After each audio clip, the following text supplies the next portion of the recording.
Di video ini, kita akan membahas hal yang harus dipelajari terlebih dulu sebelum kita belajar teknik atau metode trading.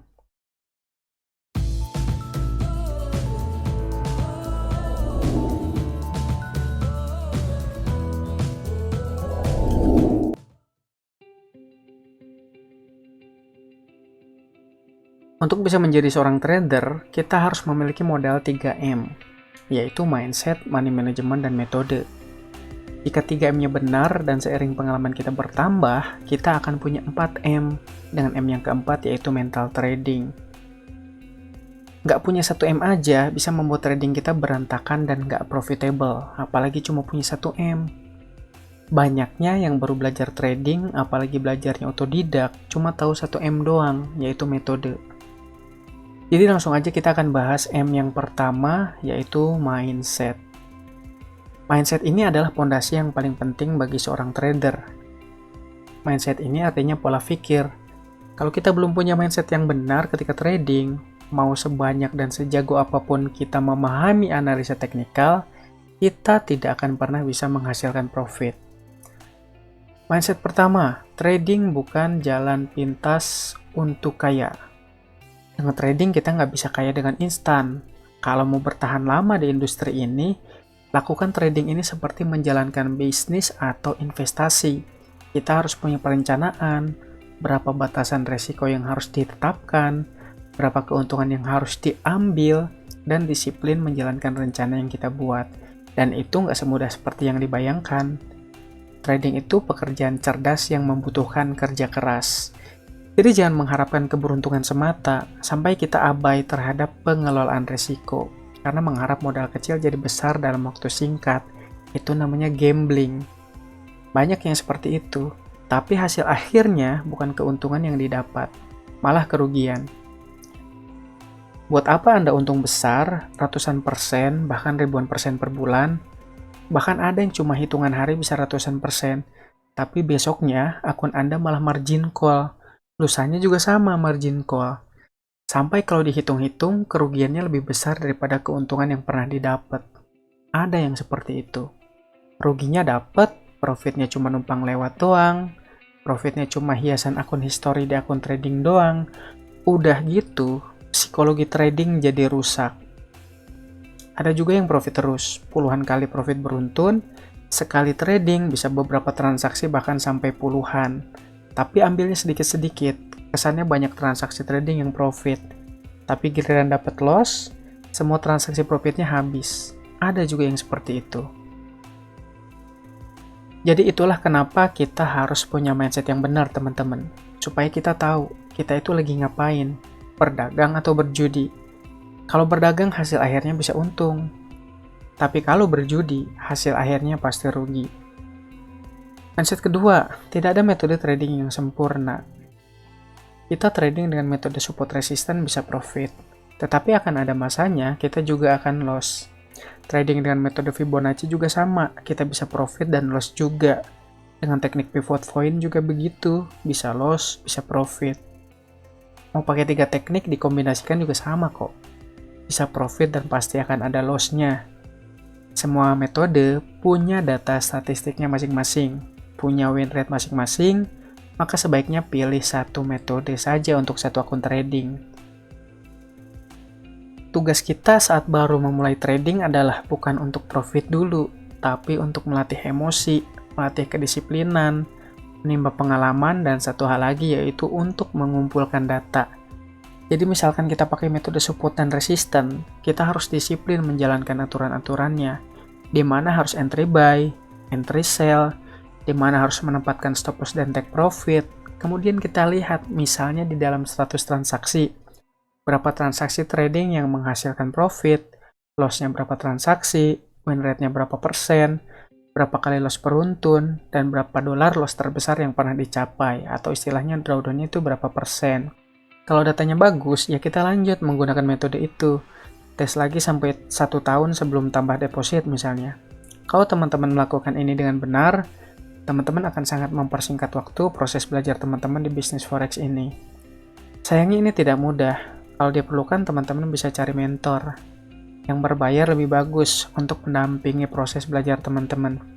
Tapi kalau teman-teman ingin melakukannya dengan otodidak, belajarlah di forex ini dengan hati-hati. Milikilah orientasi jaga modal terlebih dulu. Jangan dulu mikirin profit. Coba disiplin dulu aja menggunakan satu metode trading. Jangan gonta-ganti teknik, karena semua teknik sama aja. Akan ada masanya profit, akan ada masanya loss, dan akan ada masanya profit beruntun juga loss beruntun. Mindset yang ketiga, loss itu adalah hal yang wajar. Kita nggak akan pernah mungkin bisa trading tanpa mengalami loss. Trading pasti akan loss pakai metode apapun itu. Jangankan kita yang cuma retail trader dengan modal terbatas. Trader sekelas hedge fund yang punya modal sangat besar dan sumber daya manusia yang baik sekalipun bisa mengalami loss.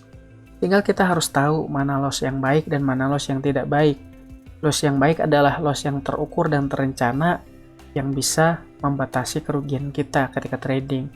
Sedangkan loss yang tidak baik ya sebaliknya, loss yang datang karena tidak terukur dan terencana sebelumnya. George Soros aja, seorang trader kawakan yang punya julukan The Man Who Broke the Bank of England, orang yang pernah membuat Bank Inggris bangkrut karena aktivitas tradingnya mengalami profit waktu itu, juga sering mengalami loss. Pernah loss sampai 650 juta US dollar, tapi ketika profit dan membuat Bank Inggris bangkrut, dia mengalami profit 2 miliar dolar. Intinya ketika pergerakan market berlawanan dengan arah trading plan kita, jangan berdebat dengan market.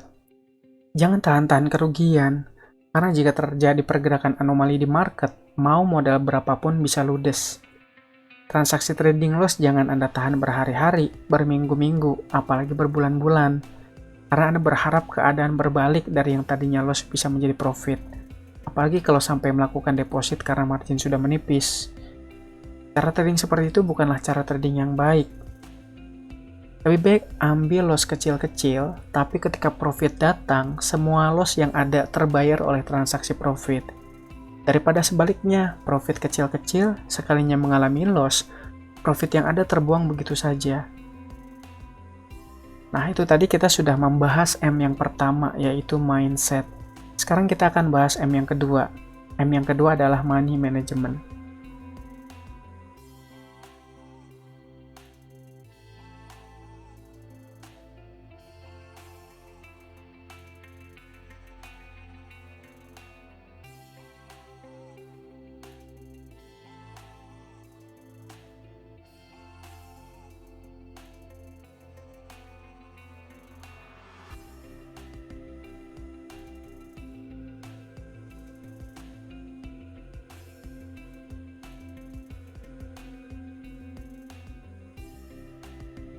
Money management atau kita singkat aja MM adalah tentang bagaimana kita mengelola uang atau modal. Menerapkan MM di dalam trading plan kita itu hukumnya wajib bagi kita yang menganggap trading forex itu bisnis yang memerlukan perencanaan dan perhitungan yang matang sebelum melakukan transaksi trading.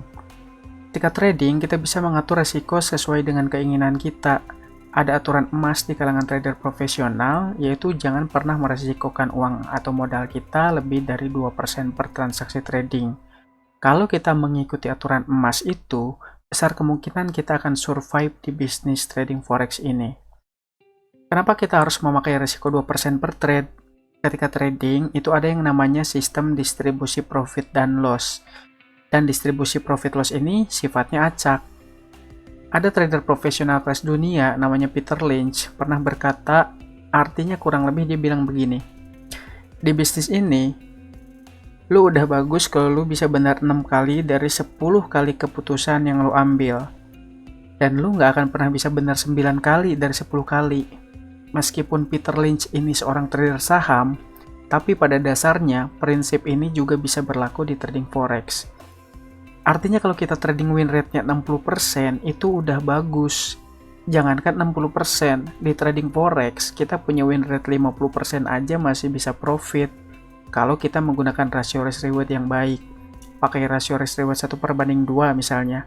Jadi kalau loss kita hilang 1, kalau profit kita dapatnya 2. Oke, kita balik lagi ke distribusi profit dan loss.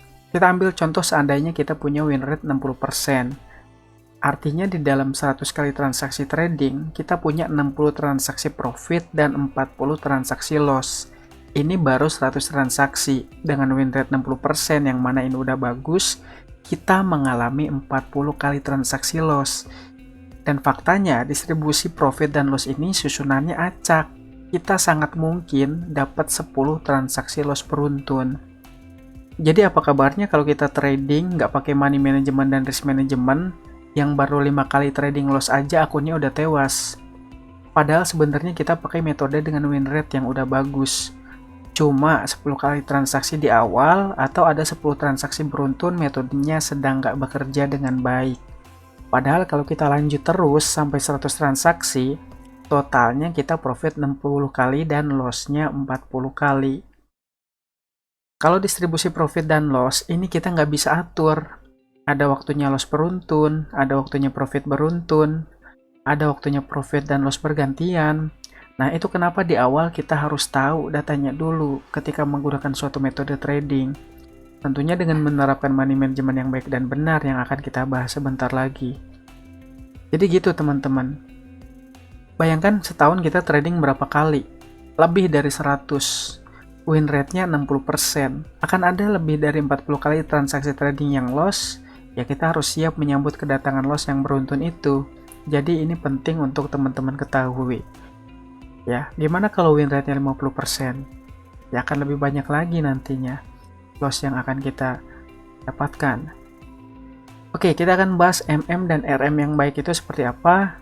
Nanti akan ada kaitannya langsung dengan bagaimana kita menentukan lot size trading. Di video ini kita hanya akan bahas dua cara bagaimana menerapkan MM dan RM. Cara yang pertama, kita bisa menggunakan fixed risk. Dengan cara ini, lot size trading nanti akan berubah-ubah sesuai dengan seberapa besar jarak stop loss-nya. Di sini kita nggak bahas bagaimana cara menempatkan stop loss-nya. Nanti itu dibahas di bagian M yang ketiga, yaitu metode. Dengan cara yang pertama ini, dengan menggunakan fixed risk, berapapun jarak stop loss-nya, risk-nya tetap nggak berubah-ubah. Misalnya kita udah menetapkan risk per trade kita itu 2%.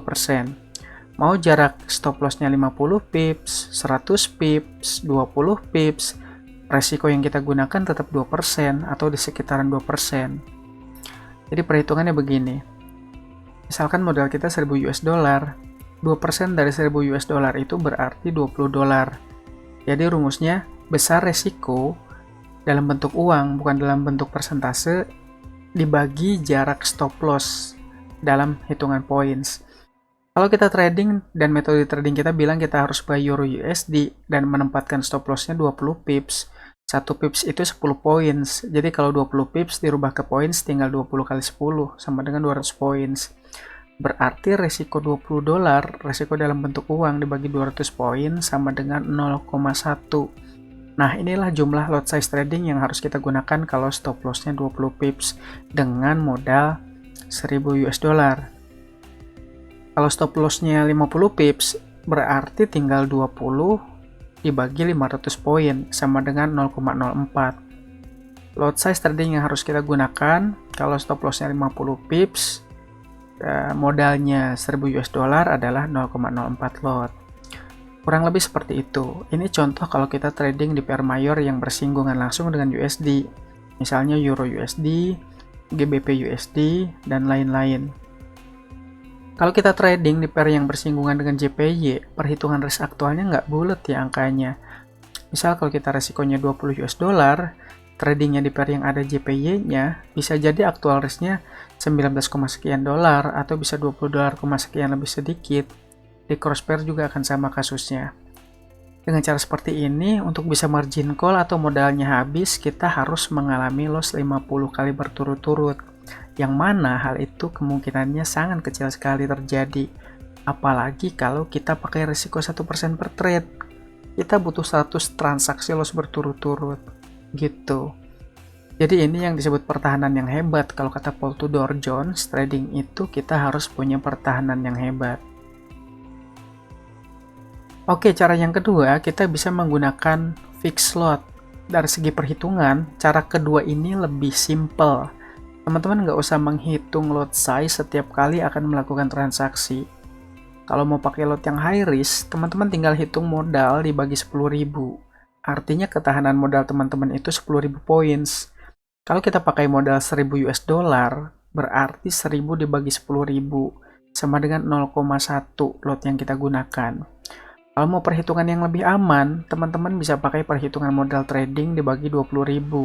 Artinya ketahanan modal teman-teman itu 20.000 points. Kalau modalnya 1000 USD, dibagi 20.000 hasilnya 0,05 lot yang harus digunakan. Dengan cara yang kedua ini, kita bisa dapat resiko lebih dari 2% atau bahkan kurang dari 2% per trade. Kelebihannya kita nggak usah repot-repot ngitung lot di setiap transaksi trading, karena lotnya itu tadi tetap, tapi risknya yang berubah-ubah. Nah, kita udah bahas bagaimana cara membatasi risiko dengan menggunakan lot size trading yang tepat. Pakai cara yang pertama, bagus-bagus aja. Pakai cara yang kedua juga oke. Persoalan bagaimana cara menentukan profit itu sudah dibahas. Ada video lainnya ya, link videonya nanti akan ada di sini. Atau nanti teman-teman bisa lihat di deskripsi. Breakdown sedikit tentang money management. Intinya saya merekomendasikan teman-teman jangan pernah meresikokan modal atau uang teman-teman lebih dari 2%. Mau menggunakan cara yang pertama ataupun cara yang kedua. Kalau menggunakan cara yang kedua, jika modal teman-teman menggunakan ketahanan 10.000 points, risknya itu di atas 2%, teman-teman bisa pakai yang ketahanan dananya 20.000 points. Kalau ada pertanyaan, teman-teman silahkan tulis di kolom komentar. Jadi rasa video ini bermanfaat, silahkan share ke teman-teman lainnya. Boleh tekan tombol like jika suka dengan video ini dan boleh dislike jika tidak suka dengan video ini. Oke, sekian video kali ini. Semoga bermanfaat. Kita akan ketemu lagi di video selanjutnya yang membahas tentang M yang ketiga.